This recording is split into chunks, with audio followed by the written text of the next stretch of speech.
அதிமுக, பாஜக கூட்டணியில ஏற்பட்டுள்ள குழப்பம் வந்து பார்த்தீங்கன்னா, ஒரு பெரும் பரபரப்பை ஏற்படுத்தி வருதுன்னு சொல்லலாம். அந்த வகையில இந்த கூட்டணி வந்து டிடிவி தினகரன், ஓபிஎஸ் எல்லாம் விலகிய பிறகு இப்போ ஒரு சம்பவம் வந்து நடந்திருக்கு. என்னன்னா வந்து மாநிலத்தில் வரக்கூடிய அதாவது பாஜக மாநிலத்தில் வரக்கூடிய நயினா நேந்திரன் பதவி விலகப் போகிறார்ன்ற ஒரு தகவல் காட்டுத்தீ மாதிரி பரவிச்சு. ஏன் தான் இப்படி பரவிச்சோ, பாஜக அதே கூட்டணி என்னதான் நடக்குது அப்படிங்கிற மாதிரிலாம் வந்து வலைதளங்கள்லாம் பேச ஆரம்பிச்சாங்க. நயினா நேந்திரன் இதை பற்றி என்ன சொன்னார்னா வந்து தமிழகத்தில் கூட்டணிக்கு தலைமை தாங்கிறது எடப்பாடி பழனிசாமி. இந்த கூட்டணி அமைச்சவர் வந்து எங்களுடைய தேசிய தலைவராக இருக்கக்கூடிய ஜேபி நட்டாவும் சரி, அமித்ஷாவும் சரி தான் அமைச்சாங்க. அவங்க என்ன சொல்கிறாங்களோ அதுதான் அங்கே வந்து கூட்டணியில் கேட்டுட்ருக்கோம்.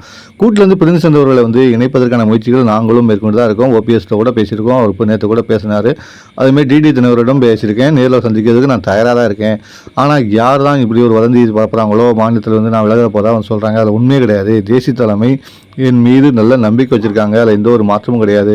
வீண் பொருளை பரப்பவர்களை வந்து வன்மையாக கண்டிக்கிறேன்னு சொல்லியிருக்காங்க. இந்த தகவல் தான் தற்போது வேகமாக பரவி. இதை பற்றி நீங்கள் கமெண்ட் பாக்ஸில் பதிவு பண்ணுங்கள். தொடர்ந்து அரசியல் பேசுவோம். நான் உங்கள் பேனாக்காரன்.